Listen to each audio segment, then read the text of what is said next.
हमने एसएचएम पहले जो बोर्ड के लिए गया था उसमें जनरल इक्वेशन क्या लिखी थी डिस्प्लेसमेंट की?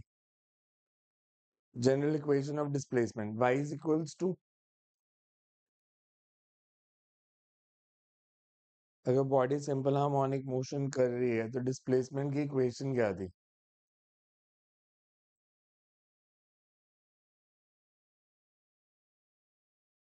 ये तो बता दो। y is equals to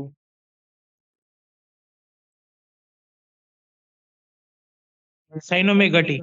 a sin omega t. जब हमने y is equals to a sin omega t किया था उसमें हमने एक assumption ले ली थी कि हमने लिया था प्रोजेक्शन, अगर बॉडी सर्कुलर मोशन में मूव कर रही है तो उसकी प्रोजेक्शन बनाएंगे एंड द प्रोजेक्शन का जो डिस्टेंस होगा mean position say that is displacement. मतलब अगर उसको डायग्राम को मैं दोबारा बनाऊं तो हमने कुछ इस तरह से किया था कि बॉडी सर्कुलर मोशन में मूव कर रही है,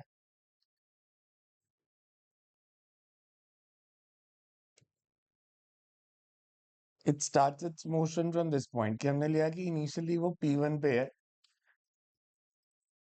t इज इक्वल्स टू 0 पे, and in time t it reaches point P2, और इसने जो एंगल कवर किया था दैट वाज ओमेगा टी। फिर हमने कहा इसकी प्रोजेक्शन अगर हम ड्रॉ करते हैं तो इसकी प्रोजेक्शन यहाँ पे बनेगी,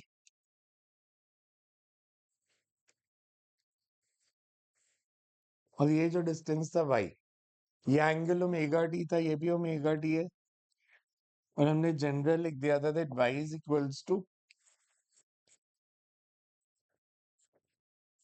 a sin omega t where a is the radius in which the body is moving. ठीक है, बट ये बहुत जनरलाइज्ड केस होता है जिसमें हम एज्यूम कर रहे हैं कि body starts it's motion from x axis. जरूरी नहीं है कि हर बार यहीं से मोशन स्टार्ट हो, हर बार यहीं मतलब इस इक्वेशन का मतलब क्या है कि यार t is equals to 0, y की वैल्यू क्या है?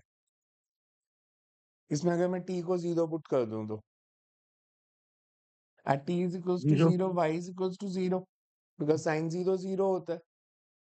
बट अगर हम लें कि वो यहाँ से शुरू ही नहीं कर रही, इधर से शुरू कर रही है या आगे से शुरू कर रही है, तब इक्वेशन क्या बनेगी? तो उस केस में जो डायग्राम है वो भी चेंज हो जाएगा। हम ऐसे मान लेते हैं कि बॉडी ने अपनी मोशन स्टार्ट की एक्स एक्सिस की जगह से at t is equals to 0, body is somewhere over here।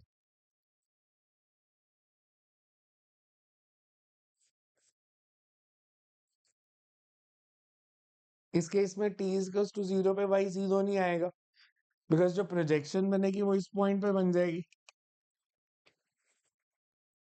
तो t is equals to 0 पे y 0 नहीं आ रहा, ये प्रोजेक्शन है। तो इसमें जनरल इक्वेशन क्या बनेगी? अगर मैं इस एंगल को फाई लेता हूँ, इसमें अब इक्वेशन क्या बनेगी? सेम कंसेप्ट लगाओ। अगर एंगुलर वेलोसिटी ओमेगा है तो टाइम t में एंगल कवर्ड बाय बॉडी कितना होगा? Omega T. मतलब टाइम t में बॉडी यहां से इधर कहीं पहुंच गई,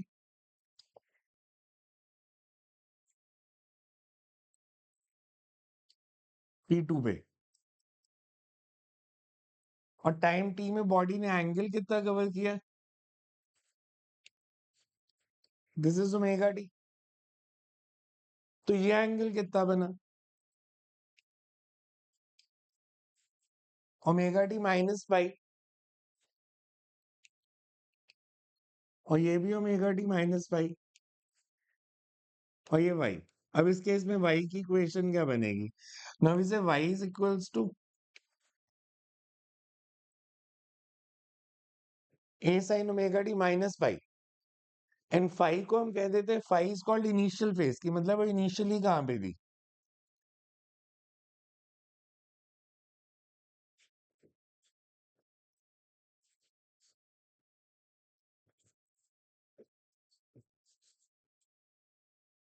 phi is called initial phase of the body. अब अगर y को मैं a sin ओमेगा टी लिख रहा हूं तो वेलोसिटी क्या हो जाएगी? dy by dt. dy by dt means this can be written as a cos omega t minus phi into omega, or a omega cos omega t minus phi. And acceleration is, इसको एक बार और differentiate कर दोगे तो will get minus omega square A sign omega t minus five.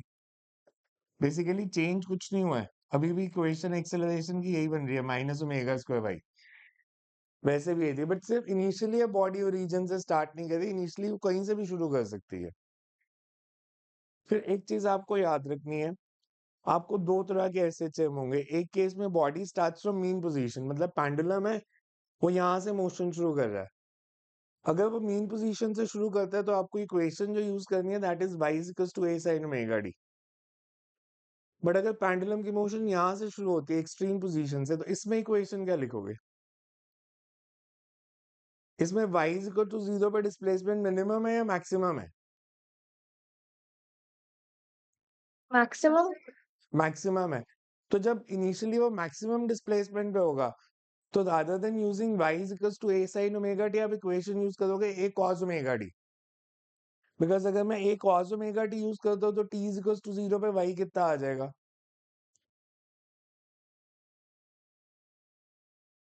If y is equals to a cos omega t, तो t is equals to 0 पे आ जाएगा a आ ये जाएगा वो.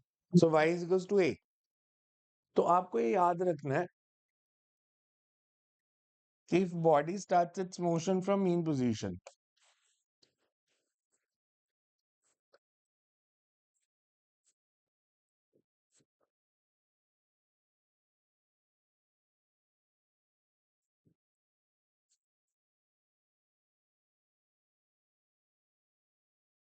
तो आप इक्वेशन यूज करोगे y is equals to a sin omega t, v is equals to a omega cos omega t, and a is equals to minus omega square a sin omega t. But if body starts its motion from extreme position,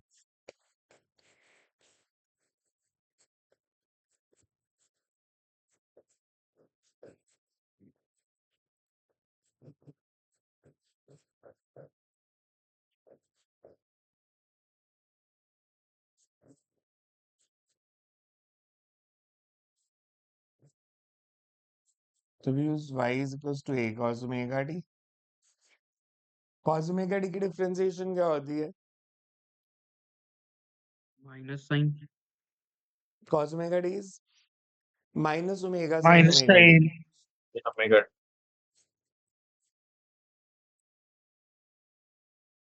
और जो acceleration आएगी dv by dt,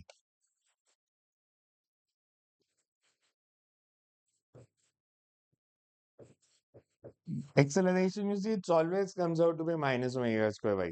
अब equation कोई भी use करो. अब इसमें मैंने लिया था कि बॉडी इनिशियली रीजन के पीछे से शुरू हो रही है. It can be the other way around also, ऐसे भी हो सकता है कि आपके पास इस तरह से हो.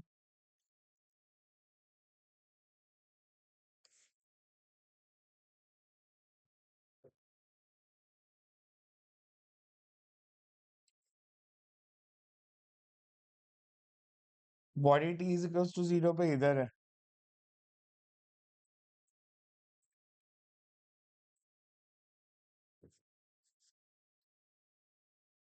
टाइम t में कितना एंगल कवर करेगी?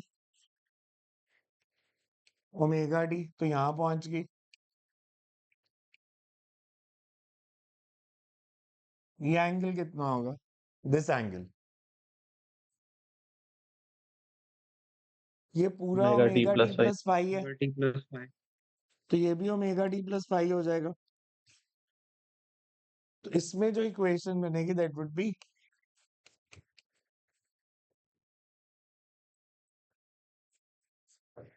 y is equals to a omega t plus phi. So phi again is the initial phase. ठीक है, समझ में आया ना कैसे लिखी इक्वेशन? तो इसके न्यूमेरिकल्स एमसीक्यूज करते हैं, थोड़ी सी प्रैक्टिस. फर्स्ट क्वेश्चन देखो. ब्राइटनेस ज्यादा तो नहीं, पढ़ा जा रहा है कि नहीं पढ़ा जा रहा? थोड़ा सा वो करना, थोड़ा सा चेंज करना, थोड़ा बीच में नहीं। अब सही ठीक है, है। पढ़ा जा रहा है। Yes sir. A particle of mass m executing oscillations about a region on the x-axis with amplitude a.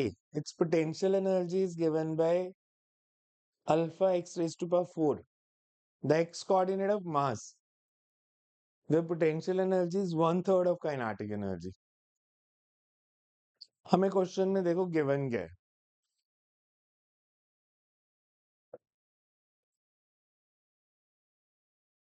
For oscillating body, SHM नहीं कहा उन्होंने, ऑसिलेटिंग कहा है सिर्फ।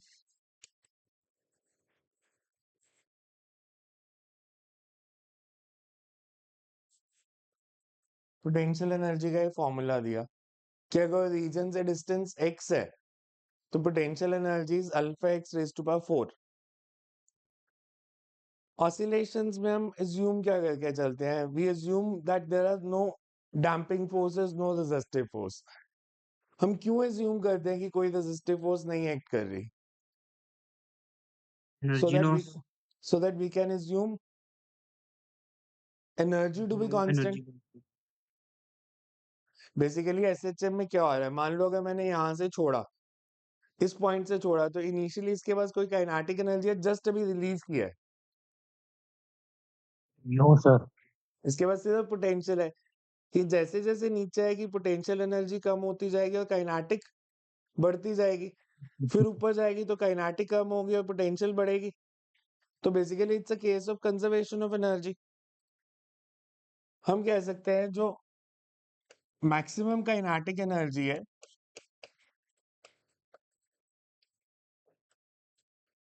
और जो मैक्सिमम पोटेंशियल एनर्जी है वो इक्वल है, और ये टोटल एनर्जी के बराबर है। ये समझ में आया मैंने क्या किया? अरे एक बात दोबारा समझाओगे ये? हमने जो ग्राफ बनाया थे, इफ यू रिमेम्बर, हमने पोटेंशियल एनर्जी और काइनेटिक एनर्जी के ग्राफ बनाए थे, वो ऐसे बनाए थे। एसएचएम की अगर मैं बात करूं तो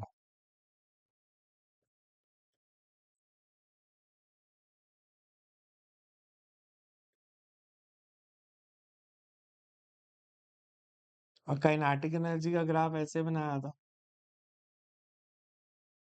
ये जो मैक्सिमम वैल्यू थी पोटेंशियल एनर्जी और काइनेटिक एनर्जी की, ये कितनी थी? हाँ sir. And this is total energy also. Basically हमने क्या किया था कि जब काइनेटिक जीरो होगी तो सिर्फ पोटेंशियल है, जब पोटेंशियल होगी तो सिर्फ काइनेटिक है, और वही टोटल एनर्जी भी है। तो इसमें हम यही लॉजिक यूज करेंगे। हम कह रहे हैं ये पोटेंशियल एनर्जी अल्फा एक्स 4 है। पोटेंशियल एनर्जी मैक्सिमम का होती है मीन पोजीशन पे, एक्सट्रीम पे? Extreme. एक्सट्रीम। एक्सट्रीम पे। एम्पलीट्यूड कितना दिया है? ए। तो एक्सट्रीम पोजीशन पे पोटेंशियल एनर्जी कितनी हो जाएगी? पोटेंशियल एनर्जी की मैक्सिमम वैल्यू कितनी होगी? अल्फा ए 4। एक्स को ए पुट कर दिया, जब एक्स मैक्सिमम है तभी पोटेंशियल एनर्जी मैक्सिमम होगी ना। तो काइनेटिक एनर्जी अगर मेरे को बतानी है किसी भी इंस्टेंट पे, तो काइनेटिक एनर्जी आ कहां से रही है? पोटेंशियल एनर्जी कम हो रही है और काइनेटिक एनर्जी बढ़ रही है। बढ़ रही है। अब मैं आपसे बोलूं, एक बॉडी यहाँ पे उसकी एक्सट्रीम पोजीशन पे पोटेंशियल एनर्जी थी अल्फा ए 4, एक्स डिस्टेंस पे उसकी पोटेंशियल एनर्जी है अल्फा एक्स 4। तो इस पॉइंट से यहां तक आने में कितनी कम हो गई? अगर मैं आपसे पूछूं डिक्रीज इन पोटेंशियल एनर्जी कितना है? Alpha A4 minus alpha X4. और वही काइनेटिक एनर्जी है, बिकॉज जितनी पोटेंशियल कम होगी उतनी काइनेटिक बढ़ेगी। तो मतलब काइनेटिक एनर्जी कितनी है किसी भी डिस्टेंस पे? ये काइनेटिक एनर्जी है। समझ में आए? अब एक कंडीशन यस और दी सर। है, potential energy is 1/3 of kinetic energy. potential energy is 1/3 of kinetic, तो kinetic energy is 3 times potential energy, ऐसे लिख सकता हूं।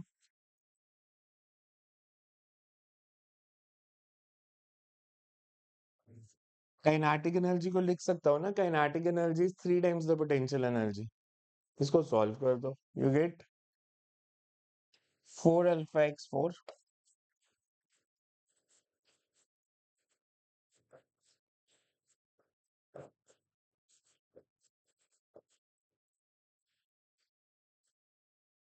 Plus minus a by root. देखो समझ में आया क्या किया पूरे क्वेश्चन में? देख लो एक बार ध्यान से। हमें पोटेंशियल एनर्जी दी थी, जनरल फॉर्मूला दिया था कि अल्फा एक्स 4 है। एक्सट्रीम पोजीशन पे पोटेंशियल एनर्जी मैक्सिमम है, काइनेटिक एनर्जी 0 है। तो मैंने एक्सट्रीम पोजीशन पे पोटेंशियल निकाल ली, एक्स डिस्टेंस पे हमें पता है। तो एक्सट्रीम से एक्स डिस्टेंस आने तक जितनी पोटेंशियल एनर्जी कम हुई वही काइनेटिक है। तो kinetic energy is equals to decrease in potential. फिर एक कंडीशन यूज की जो क्वेश्चन में दी थी कि potential energy is 1/3 of kinetic और kinetic energy is 3 times potential, तो 3 टाइम्स पोटेंशियल एनर्जी। क्लियर है?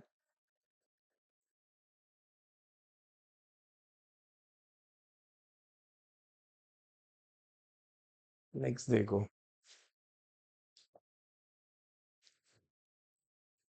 the motion of particle executing SHM is given by 0.01 sin 100 pi t plus 0.05 time period is.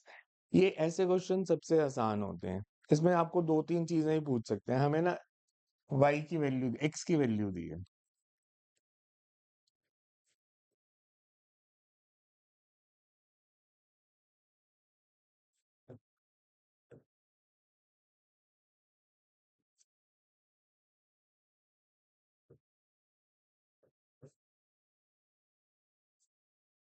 इसको मैं ऐसे लिख सकता हूँ ब्रैकेट को ओपन करके,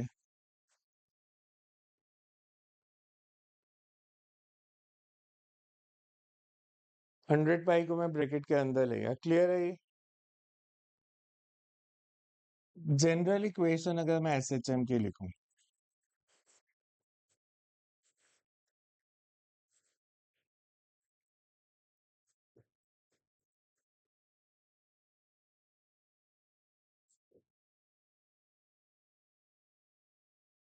इन दोनों इक्वेशंस को कंपेयर करो।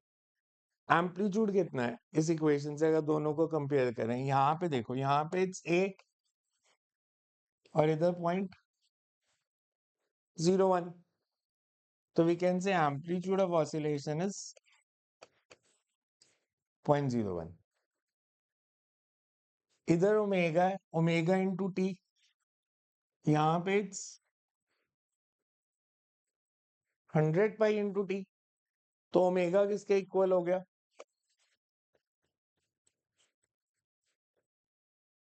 100 पाई के। ओमेगा होता क्या? Omega is 2 pi by t, this is equals to 100 pi, तो implies t is equals to 2 by 100 और 1 by 50।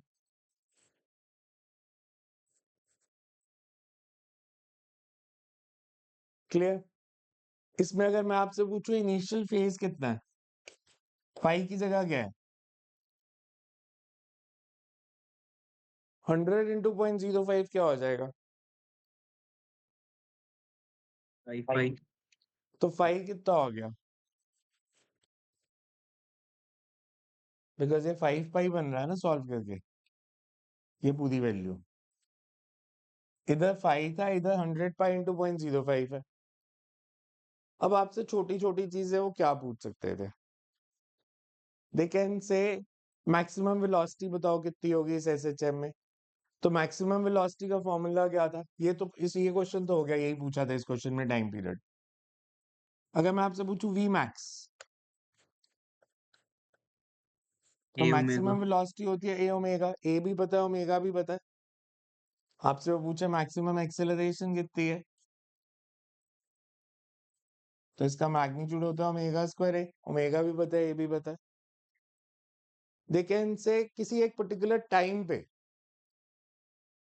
कि t इज टू 2 सेकेंड्स पे बताओ डिस्प्लेसमेंट कितनी है, तो इस इक्वेशन में t की वैल्यू 2 पुट करके सॉल्व कर देंगे। तो बेसिकली जो इस तरह के क्वेश्चन होते हैं, दे यू हैव टू कंपेयर जो इक्वेशन दिया उसको जनरल इक्वेशन के साथ। समझ में आया कैसे किया? क्लियर है ये?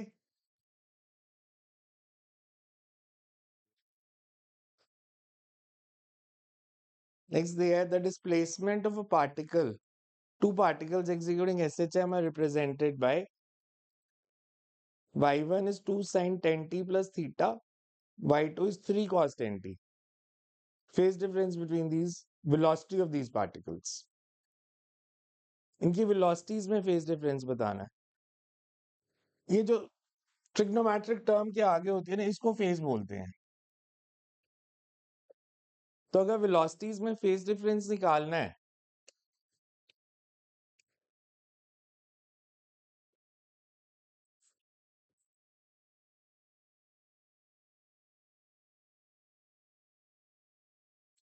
velocity क्या होगी? dy1 by dt। इसकी डिफरेंशिएशन क्या होगी?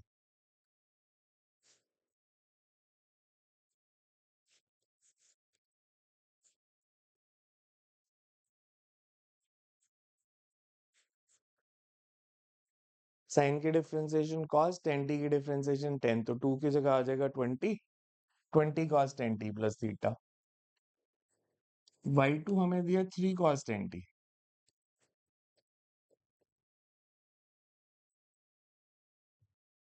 तो v2 is dy2 by dt।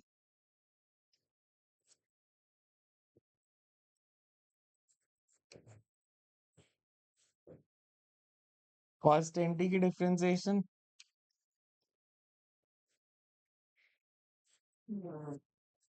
So -30 sin 10t। ठीक है यहां तक? cos 90 प्लस थीटा क्या होता है? cos 90 plus theta, cos theta cos 90 plus theta is minus cos theta. Minus cos theta. अच्छा, सोच लो एक बारी। sin theta साइन थीटा या minus sine theta? Sin theta. minus sin theta cos 90 plus theta कौन सा क्वाड्रेंट बनेगा? second second. तो cos की वैल्यू नेगेटिव में होनी चाहिए ना? cos 90 plus yes theta. cos 120 क्या होता है? cos 120 90 plus 30. कितना? 90 plus minus 30. Half, minus half मतलब माइनस साइन 30, तो cos 90 plus theta is minus sine theta. अब मेरे को जब फेज डिफरेंस निकालना है ना, अगर इधर cos की टर्म है, इसको भी cos की टर्म में लिखूं तो मैं क्या लिख सकता हूँ? माइनस साइन 10t को क्या लिख सकता हूँ?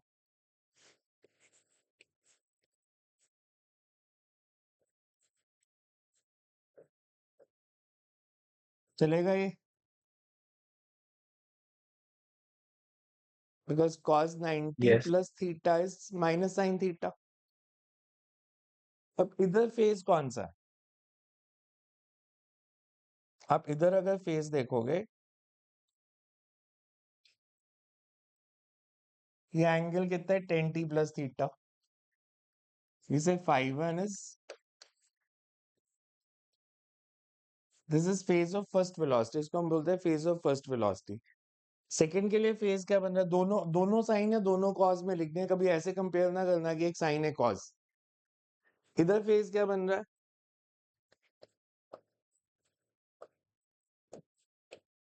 90 प्लस 10t। तो इन दोनों का डिफरेंस बताना है कितना होगा। तो इन दोनों का डिफरेंस कितना आ जाएगा अगर मैं 5 माइनस 5 पूछूं आपसे तो? no थीटा माइनस 90 या थीटा माइनस π/2। क्लियर है कैसे किया? तो अगर Yes, sir. आपको डिस्प्लेसमेंट में ही कहा होता कि डिस्प्लेसमेंट में फेज डिफरेंस बताओ, तो आप यहीं पे चेंज कर देते। cos theta can be written as sin 90 minus theta. 990. ये ऑलरेडी साइन की इक्वेशन है, इसे साइन की इक्वेशन बनाना है तो मैं इसको लिख सकता हूँ ना, this is sin 90 minus 10t। आती इतनी ट्रिग्नोमेट्री तो सबको। Yes, sir. नेक्स्ट,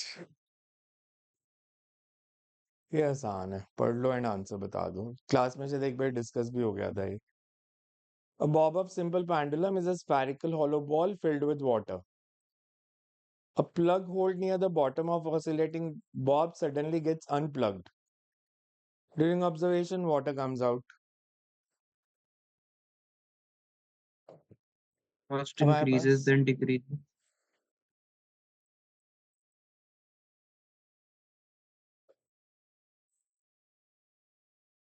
और इसमें पानी फिल्ड है। Initially length of pendulum centre of मास तक। जब ये थोड़ा सा खाली हो जाएगा तो centre of mass shifts downwards. Downward. Downward. Centre of मास नीचे शिफ्ट होगा तो लेंथ बढ़ेगी तो टाइम पीरियड बढ़ेगा। जब पूरा खाली हो जाएगा तो बढ़ेगा. Center of mass तो मिल सेंटर जाएगा. Of mass again shifts to centre. Centre of mass मतलब पहले सेंटर ऑफ मास जो है, इसको अगर मैं बात करूं, पहले सेंटर ऑफ मास नीचे जाता जाएगा, जब पूरा खाली हो जाएगा तो centre of mass again comes back to centre. तो पहले लेंथ बढ़ी और फिर लेंथ कम हुई, तो first time period increases and then decreases. ये हुआ था शायद क्लास में डिस्कस। क्लियर है ये सबको?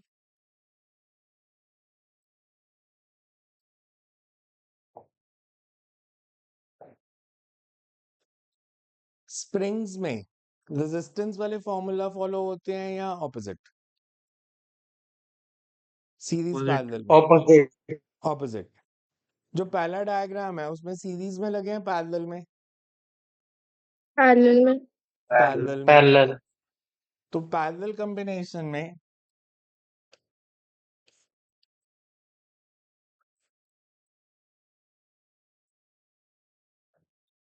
जो रिजल्टेंट स्प्रिंग कांस्टेंट होगा that is k1 plus k2, मतलब 2k। और सीरीज में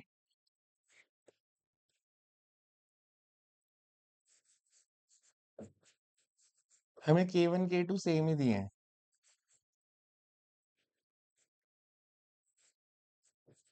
तो इट विल बी k/2। हमें फ्रीक्वेंसीज की रेशियो पूछी। टाइम पीरियड का फॉर्मूला क्या था स्प्रिंग का?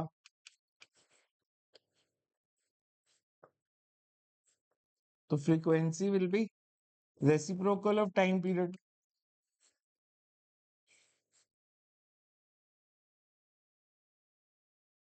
That means frequency is directly proportional to under root के। हमें बताना है सीरीज और पैरेलल में फ्रीक्वेंसीज की रेशियो। इसको मैं ऐसे लिख सकता हूं, because frequency is directly proportional to under root k. Ks is k/2, this is 2k.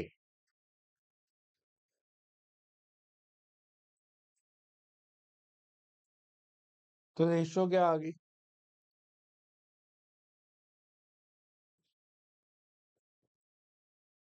Clear है सबको? आ रहा है समझ मेथड?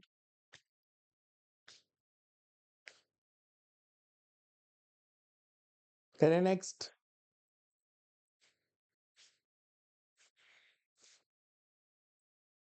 ये तो इजी है। Two masses m1 and m2 are suspended by a massless spring of spring constant k. When the masses are in equilibrium, m1 is removed without disturbing the system. The angular frequency of m2 is.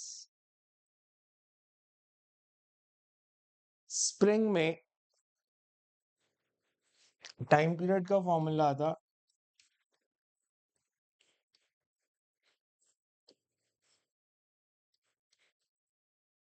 2 pi under root m by k. Angular frequencies.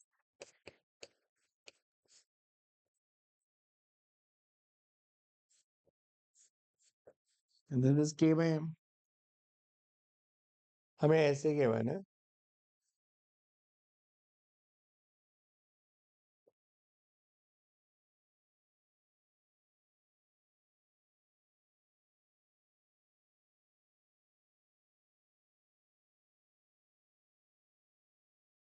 दो blocks थे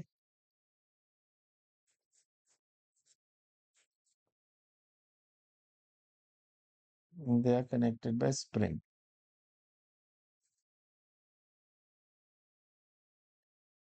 हमें क्या m1 is removed without disturbing the system.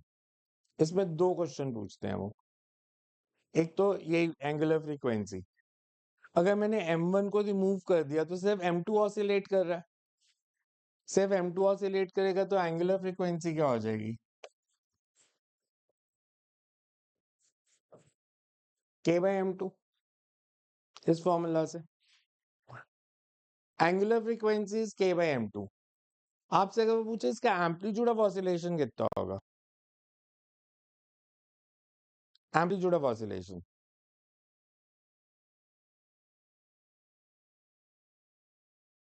अगर मैंने m1 को remove किया तो amplitude of oscillation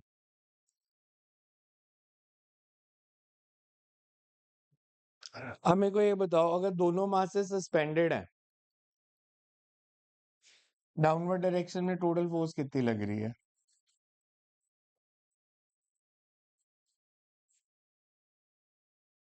m1 plus m2 into g and this is balanced by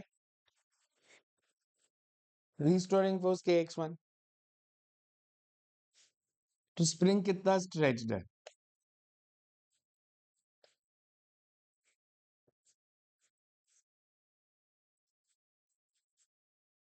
ये क्लियर है? ये इसकी इक्विलिब्रियम पोजीशन है. अगर मैंने m1 हटा लिया तो अब स्प्रिंग की इक्विलिब्रियम पोजीशन कौन सी होगी?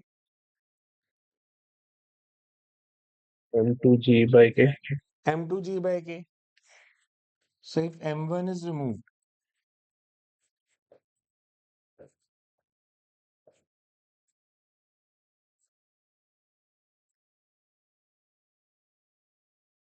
मतलब ऐसे समझो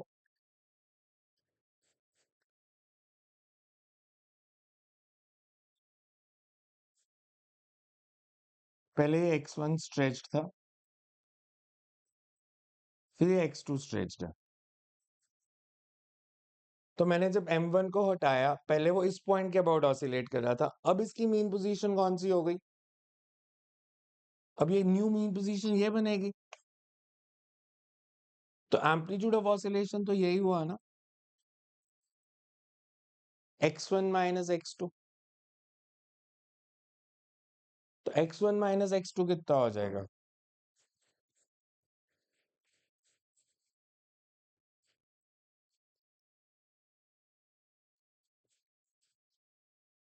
m1g by k. m1 को रिमूव करके एम्पलीट्यूड ऑफ ऑसिलेशन m1 पे डिपेंड करेगा. क्लियरली समझो इसको. समझ में आ रहा है कि नहीं आ रहा? Yes, sir. सर ये एम्पलीट्यूड कहाँ से आया? वैल्यू मतलब मतलब पहले स्प्रिंग था मान लो 10 सेंटीमीटर स्ट्रेच्ड. आपने m1 को हटा लिया तो अब वो 8 सेंटीमीटर उसकी इक्विलिब्रियम पोजीशन आ गई. जब आपने उसको m1 को हटाया था तो वो रेस्ट पे था सिस्टम या मूव कर रहा था? रेस्ट पे था. मतलब वो एक्सट्रीम पोजीशन थी 10 सेंटीमीटर और न्यू मीन पोजीशन है 8. तो मीन से एक्सट्रीम ही एम्पलीट्यूड होता है. ओके तो सर. मीन पोजीशन 8 पे थी एक्सट्रीम 10 पे थी. तो जो डिफरेंस है वो एम्पलीट्यूड है. आया समझ? Okay sir. Yes sir.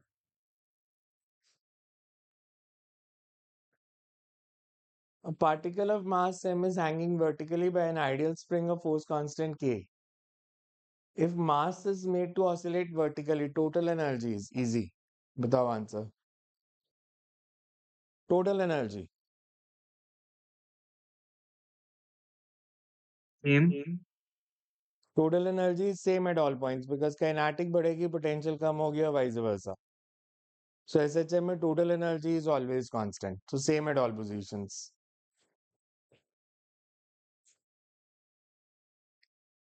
A particle executes SHM with time period 16 seconds.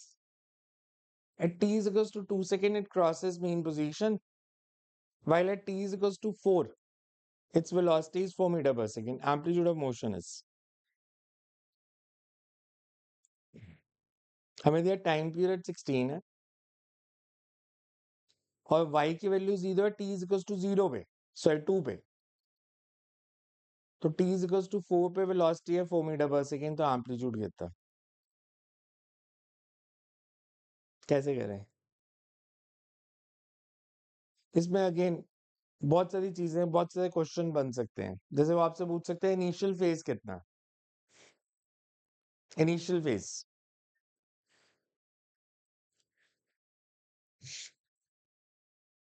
मैं अगर जनरल इक्वेशन लिखूं,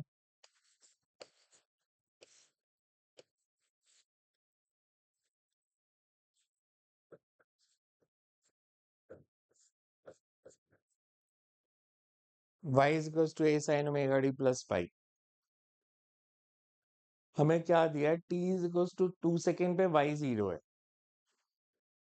At t is equals to 2 particle crosses mean position.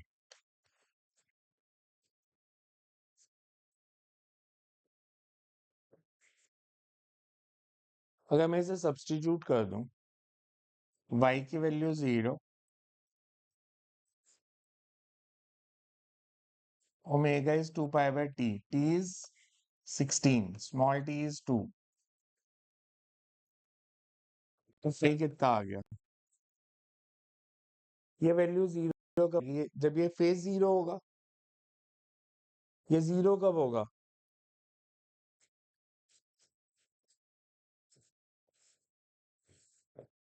So initial phase is minus pi by 4. Initial phase of the particle अगर वो आपसे पूछे तो it's minus pi by 4. इसका अगर मैं ग्राफ बनाऊं, मतलब t is equals to 0 पे जो एंगल है वो minus pi by 4 है. इसका अगर मैं vt ग्राफ बनाऊं तो वो कुछ ऐसा बनेगा, सॉरी yt ग्राफ ऐसा बनेगा.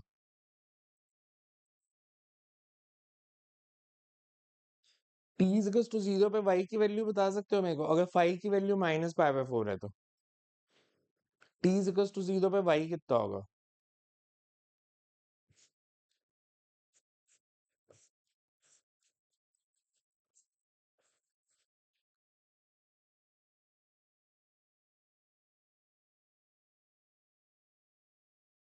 -1/√2 है. Minus a by root 2. तो इसका ग्राफ बनेगा कुछ ऐसे.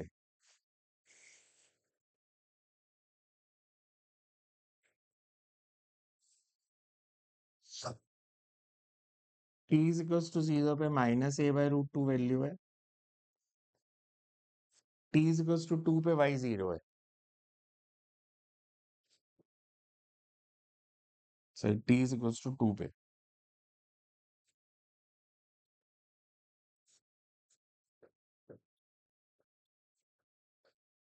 t is equals to 4 पे वेलोसिटी दी है. इस पॉइंट पे वेलोसिटी दी है 4 मीटर पर सेकेंड.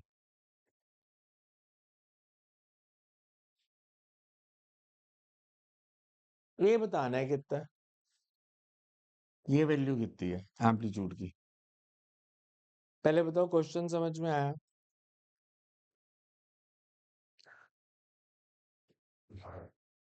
अगर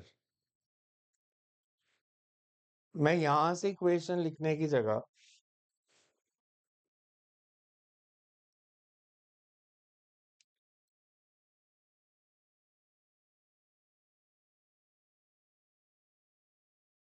इस पॉइंट से लिखूं, मतलब इसको t is equals to 0 मान लूं, तो ये पॉइंट कौन सा हो जाएगा फिर? इस पॉइंट से यहां तक कितना टाइम है? 2 सेकेंड्स. ये जो इक्वेशन है ये साइन वेव है,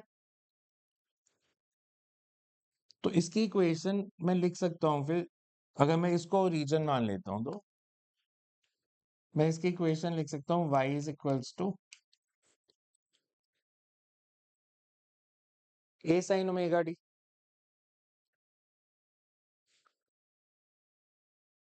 t is equals to 2 second पे वैल्यू कितनी हो जाएगी y की? a sin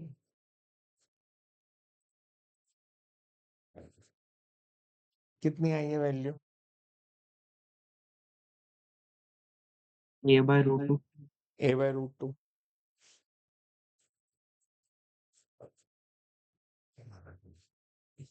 वेलोसिटी और ओमेगा में जो रिलेशन था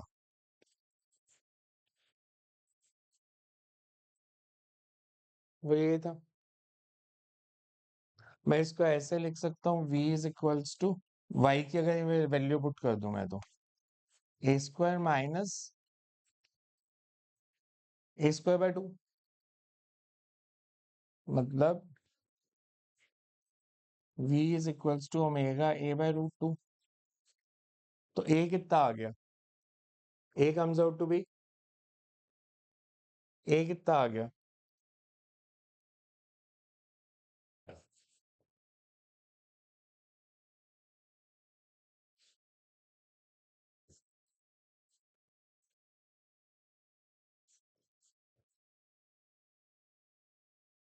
हमें v गिवन था 4।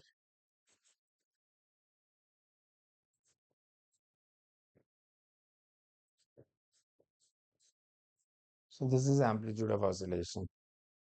देखो आ रहा है समझ क्या किया? आपने T16 क्यों लिया?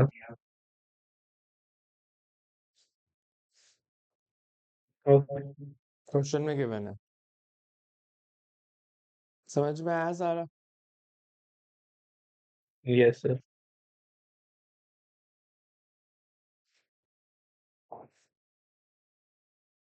इन displacement of particle executing SHM is given by, ये क्वेश्चन करो, सिंपल कंपेयर करके करना है इसको भी जनरल इक्वेशन से। हमें y दिया है 0.3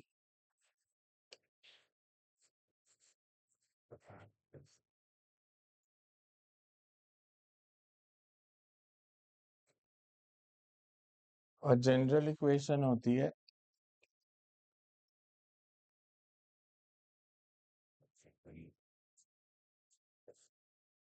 हमें निकालना है फ्रीक्वेंसी। फ्रीक्वेंसी मतलब किसकी वैल्यू निकालनी है? By time. Reciprocal of time period और मैक्सिमम वेलोसिटी। इन दोनों की वैल्यू देखो क्या आ रही है सॉल्व करके। कंपेयर करो दोनों इक्वेशंस को। अगर हम दोनों इक्वेशंस को कंपेयर करें, ओमेगा की जगह क्या गिवन है? 220 220। तो फ्रीक्वेंसी कितनी होगी? 220/2 पाई। तो 220/2 पाई विल बी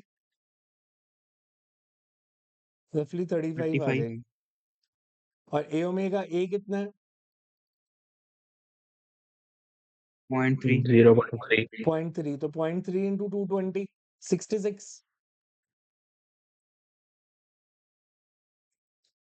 आ गया सबको समझ? क्लियर है ना? बिल्कुल इजी है क्वेश्चन तो। बिकॉज कंपेयर करेंगे तो ओमेगा इज 220, इधर ओमेगा दिया इधर 220 है।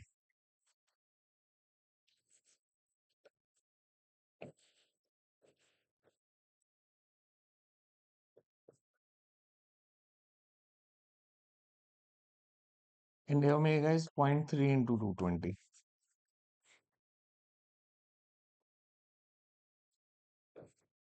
So 66 meter per second.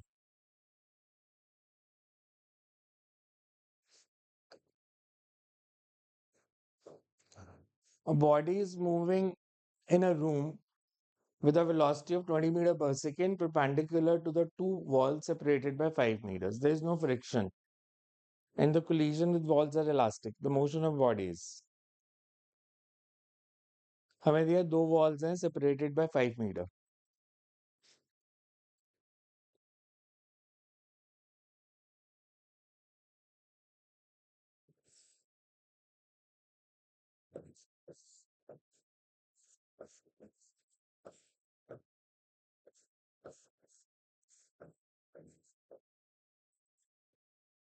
एक बॉडी है जो 20 मीटर पर सेकंड से चल रही है, वॉल्स के साथ इलास्टिकली कोलाइड करती है। इलास्टिकली कोलाइड करेगी तो स्पीड में कोई चेंज आएगा? सर मतलब पहले अगर कोलिजन से पहले स्पीड 20 है तो कोलिजन के बाद 20 रहेगी, बस ऑपोजिट डायरेक्शन में हो जाएगी। डायरेक्शन चेंज हो जाएगी, स्पीड तो 20 रहेगी। तो बेसिकली बॉडी जो है 20 मीटर पर सेकंड से इन दोनों वॉल्स के बीच में मूव कर रही है। ए से बी जाने का टाइम और बी से ए आने का टाइम सेम होगा, तो इसकी मोशन पीरियोडिक है या नहीं है? ये वॉल ए पे पीरियोडिक है। अगर कोलाइड करती है तो सेम टाइम के बाद हर बारी कोलाइड करेगी, यस सर। मतलब ये पीरियोडिक तो है। एसएचएम है। एसएचएम में क्या होता है? एसएचएम में कांस्टेंट स्पीड होती है, बदलती है, मीन पोजीशन पे, मैक्सिमम, एक्सट्रीम पे 0। वेरी करती है। तो इसमें तो कांस्टेंट स्पीड है, मतलब ये पीरियोडिक तो है पर ये एसएचएम नहीं है, क्योंकि इसमें एक्सेलरेशन 0 और एसएचएम में एसेंशियल एंड सफिशिएंट कंडीशन क्या थी? Acceleration is proportional to minus displacement, displacement. है ना, ए प्रोपोर्शनल टू -y, तो इसमें तो ए ही 0 है, तो ये पीरियोडिक तो है पर ये एसएचएम नहीं है। So it's a periodic motion but not SHM. Clear है? So we says body moves with constant speed.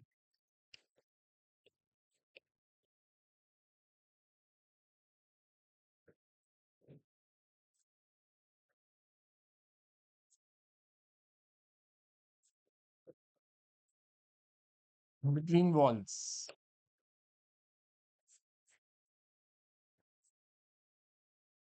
A is 0.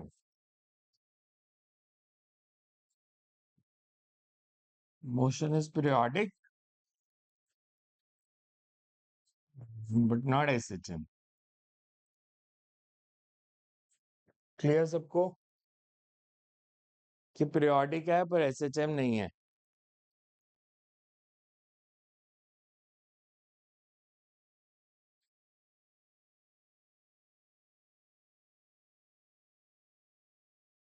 The mass and diameter of planet are twice those of Earth. The period of oscillation of pendulum on this planet is. अगर मास और diameter को double किया तो acceleration due to gravity vary करेगी। Time period of simple pendulum क्या होता है? हमें दिया seconds pendulum on earth. Seconds pendulum कौन सा था? Period 2 seconds. जिसका टाइम पीरियड 2 सेकंड्स है। तो हमें दिया seconds pendulum on earth.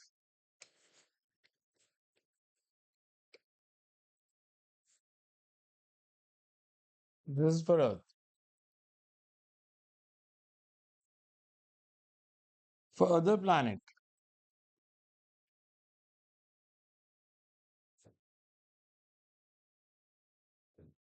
V dash is, ये फॉर्मूला था ग्रेविटेशन में, G is gm by r square। मास भी डबल कर दिया अर्थ से, रेडियस भी डबल कर दिया, तो acceleration due to gravity half हो गई। Acceleration due to gravity half हो गई तो टाइम पीरियड क्या हो जाएगा?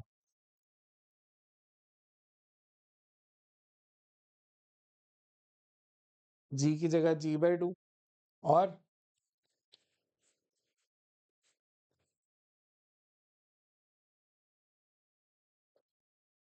इसकी वैल्यू हमें पता है 2,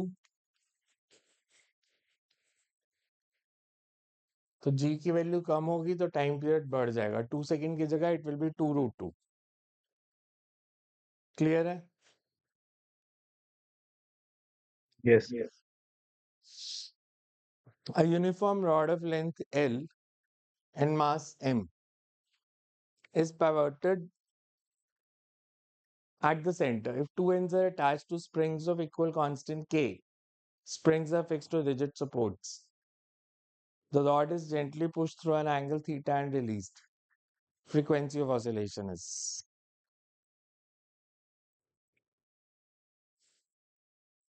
क्वेश्चन समझ आया क्या दिया है?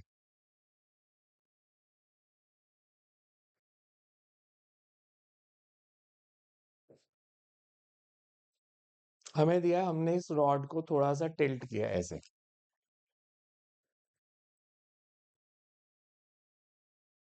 तो इसकी जो न्यू पोजीशन बनी रॉड की,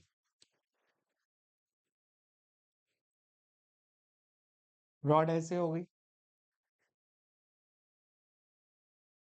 अगर ये एंगल थीटा है,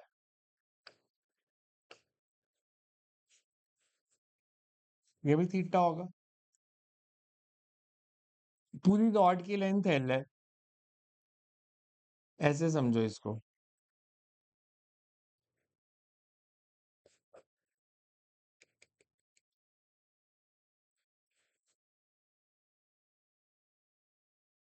ये L/2, तो ये कितना हो जाएगा? Angle is length of arc upon radius. Basically हम इसको L/2 हम ले रहे कि एंगल स्मॉल है, तो इसको मैं लिख सकता हूँ दिस इज L/2 थीटा, और ये भी L/2 थीटा। इतना समझ आया?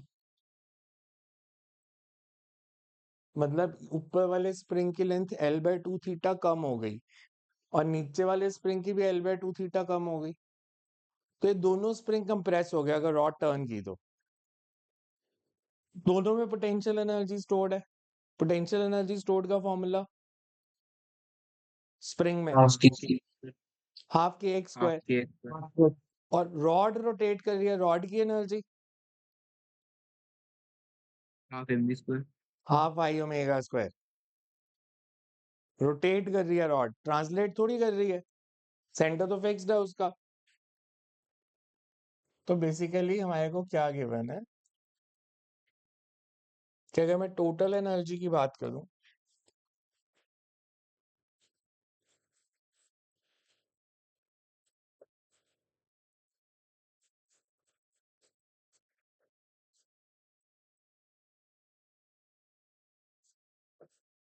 दो स्प्रिंग है तो टू, यही बनेगी। मतलब के x square plus half I omega square. Movement of inertia of rod about its centre,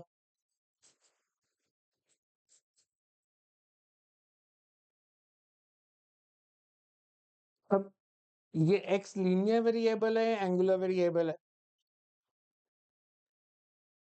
Linear. और ये एंगुलर। तो यहाँ तो दोनों को लीनियर लिखना होता है, दोनों को एंगुलर। तो मैं एक्स को लिख सकता हूँ L/2 थीटा, तो एक्स स्क्वायर कितना हो जाएगा?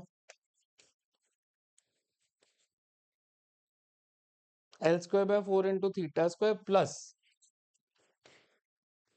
mL²/24 into omega square. Energy method क्या बताया था? SHM में total energy should be Instant constant, तो इसकी डिफरेंशिएशन 0। 0. There. इसकी डिफरेंशिएशन क्या होगी फर्स्ट टर्म की? KL²/4 तो कांस्टेंट है, थीटा स्क्वायर की differentiation Theta d theta by dt.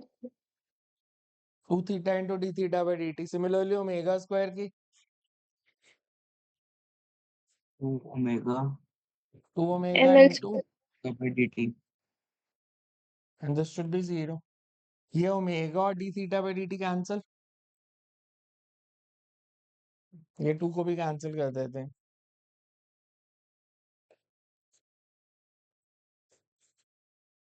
L² भी कैंसिल हो जाएगा, तो क्या बचा इधर? क्या बचा? This is minus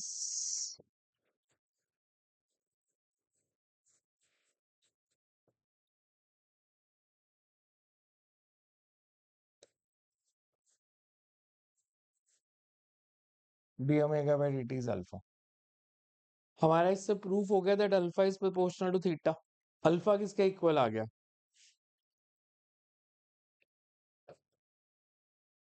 alpha comes out to be, तो टाइम पीरियड कितना हो जाएगा? लीनियर मोशन में होता है x by mod a, angular motion है तो theta by by mod mod alpha. alpha. Theta by mod alpha.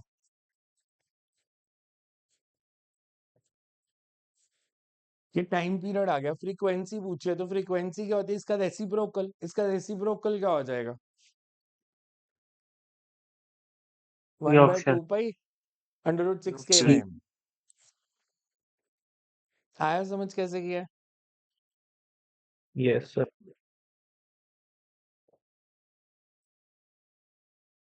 A pendulum of length 2 meter is at P. When it reaches Q, it loses 10% of its energy due to air resistance. Velocity at Q is. हमें दिया पहले वो P पे है, वहां से छोड़ दिया, Q तक आते आते 10% एनर्जी लूज कर दी।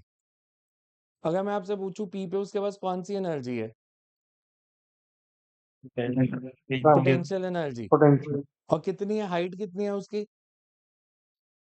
2 2 मीटर। तो पोटेंशियल एनर्जी कितनी होगी? 2 mg। 2 mg. तो initial potential energy is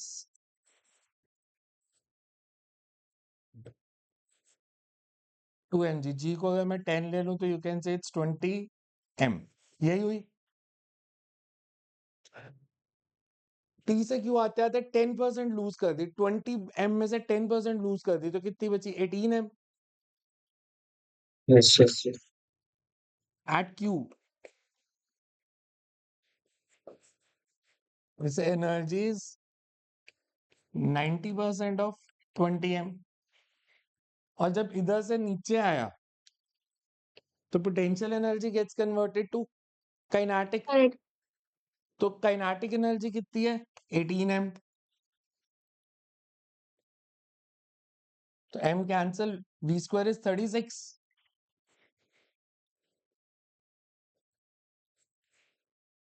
6 metre per second. आया समझ? Yes sir.